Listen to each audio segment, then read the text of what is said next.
Празничният ден, 15 септември, завършва с прекрасна лятна вечер в Плевен. Над 1000 са плевенчаните изпълнили централния площад в града си, за да гледат, слушат и да задават на живо от упор неудобни въпроси към политиците, които имат претенцията да ги управляват през следващите 4 години. Представям ви нашите гости, които в следващият 1 час ще дебатират по различни теми, важни не само за Плевен, а и за България, като примерно темата за АЕЦ Белене. Към всеки от нашите гости има и телефонен номер, на който България може да гласува съобразно своите пристрастия и симпатии посредством изпращането на СМС-и. В края на дискусията ще обобщим резултатите и ще разберем кой е спечелил тази вечер. А истинският победител на 23 октомври, ако е рекал Господ, и по-нататък. И така, нашите гости тази вечер. Доцент доктор Димитър Стойков от ГЕРБ. Това е кандидата на управляващата партия за кметските избори в Плевен. Срещу него застава Любомир Петков от Българската социалистическа партия. 1051 е телефона на Димитър Стойков, 1052 на Любомир Петков. Иван Кюлджийски от ВМРО, БНД. Номера, на който можете да гласувате за него, е 1053. И доктор Поля Петева от Европейска народна партия, НП, с номер 1054. Наш гост е и домакина на това събитие, господин Иван Нов Киришки, областен управител на Плевен. Добър вечер, дами и господа. Областен управител е тук. Ако случайно има въпроси към държавата, той да отговори. Аз започвам с една малка благодарност към него, защото всъщност областната управа приюти хилядите граждани на Плевен и ТВ7, иначе България нямаше да бъде свидетел на този политически дебат. Господин Нов Киришки, кой се страхува от медиите в Плевен всъщност? От свободата на словото. 22 години след старта на демокрацията.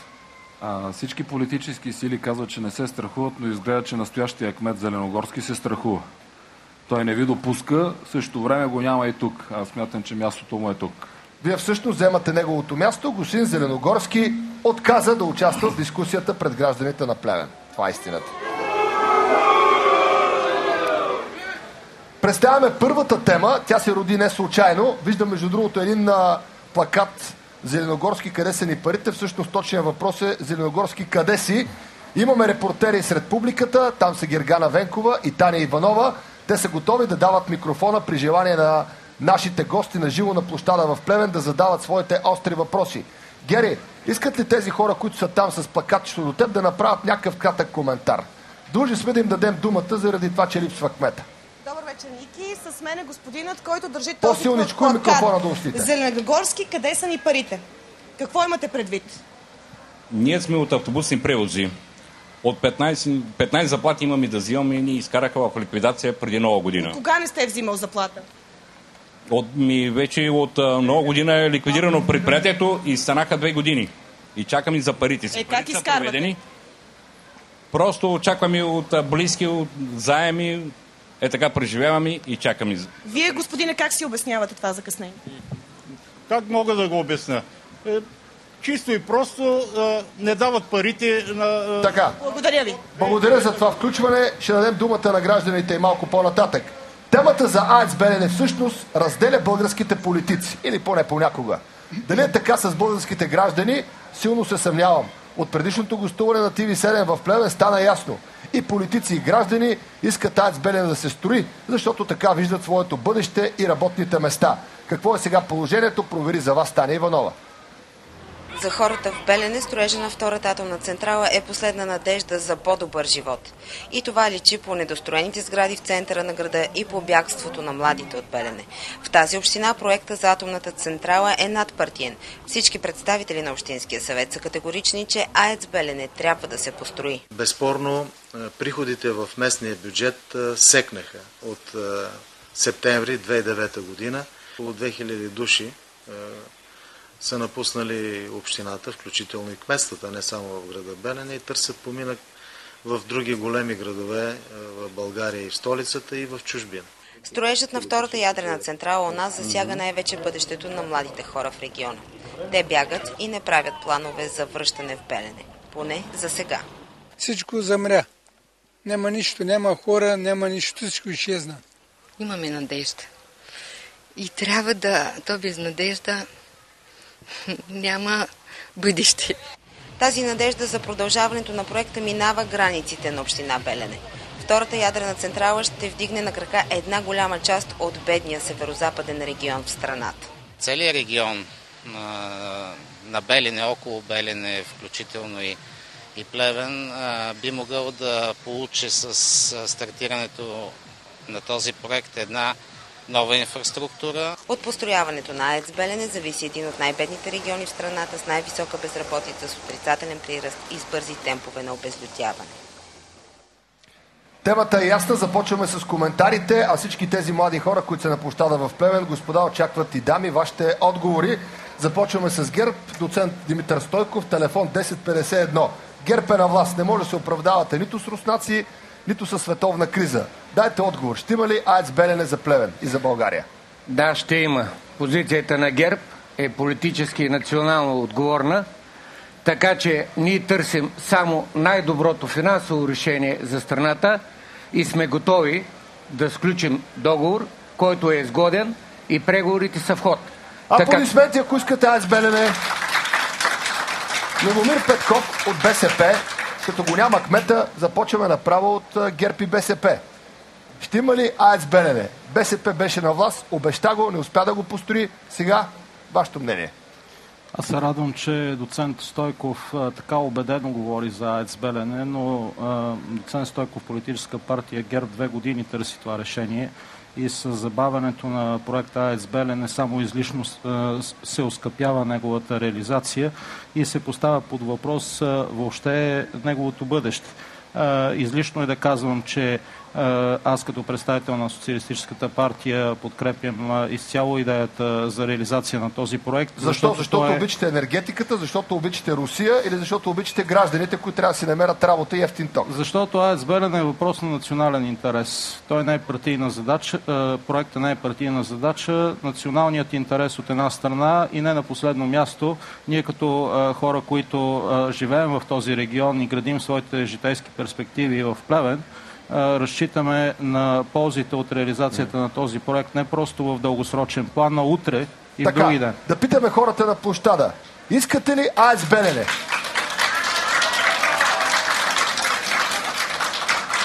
Аз ще задам и обратно въпроса. Има ли някой от вас, който не иска АЕЦ Белене да се строи? Тишина. Зеленогорски отговаря някой.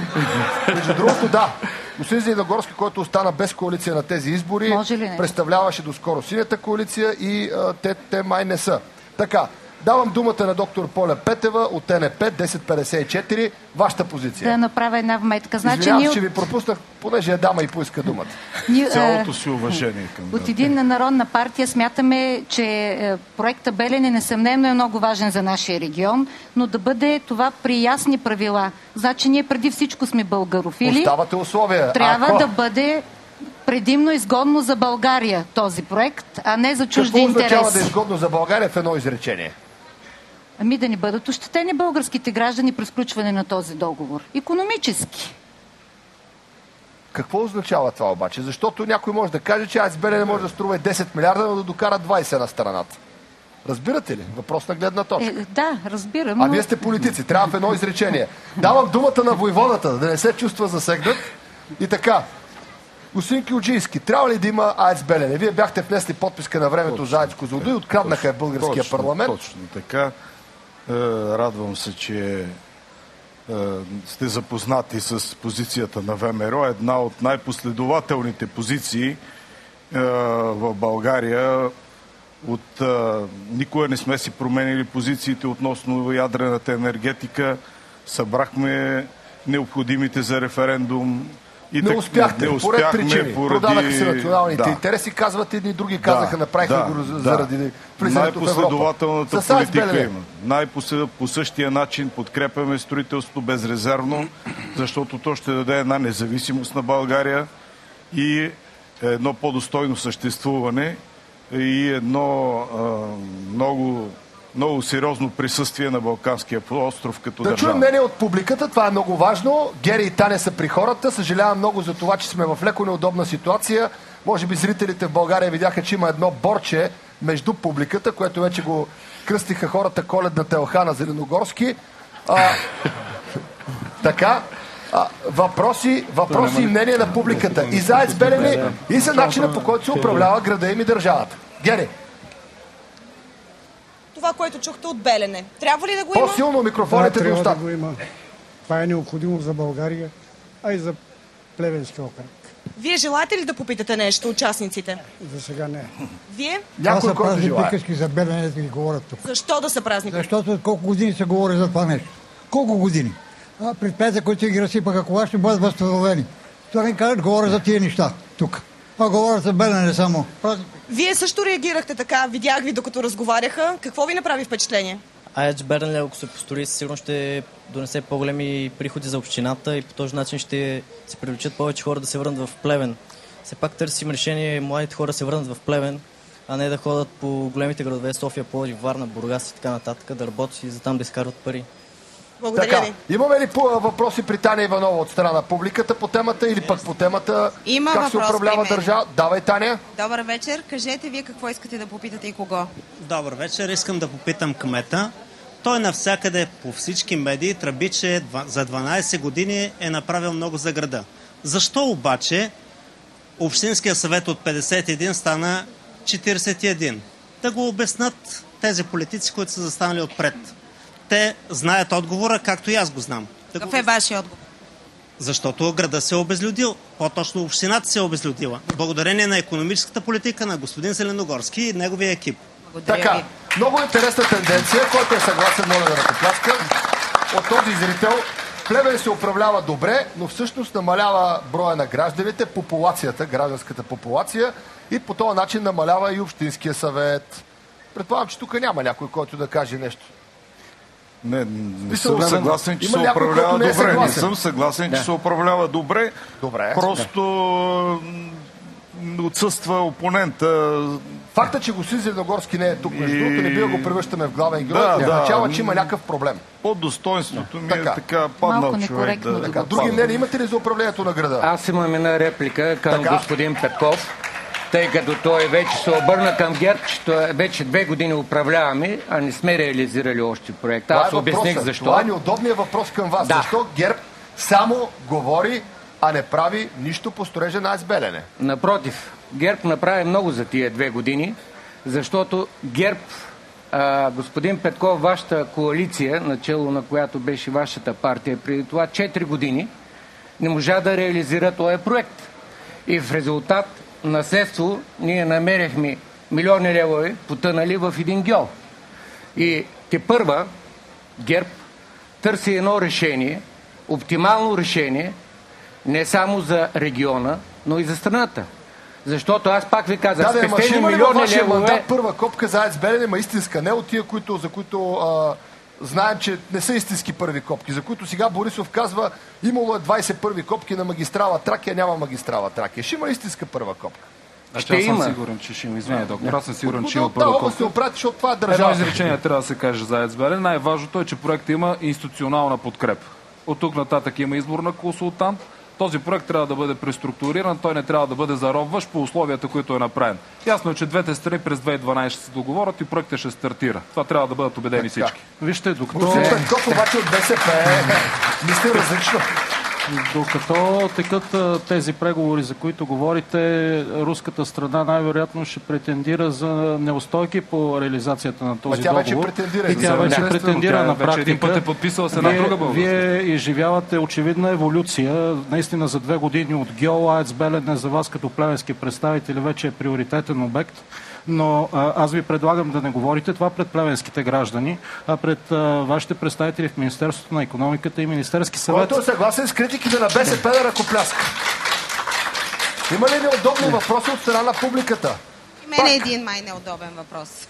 Не, той може да е по всякаква тема, разбира се. Да. Добър вечер, кажете вие какво искате. Добър вечер. Аз като гражданин на този град искам да попитам, до кога само преди избори в Плевен ще се прави нещо, а през останалото време просто града ще лежи и ще умрял. Това има предвид. Съжалявам, че го няма настоящия кмет, за да отговори на този въпрос, защото това го гледам и вече 3 мандата. Добре, господин, аз имам един въпрос към вас. Като твърдите така, И сега го няма и кмета. Вие защо пък 3 пъти гласувахте за господин Зеленогорски? И пред плевенчани, а не вие самия. Вие гласувахте ли 3 пъти за Найден Зеленогорски? Не лично вие, а плевенчани, за да го изберете 3 мандата. Значи плевенчани са гласували 3 мандата да е кмет. Аз лично не.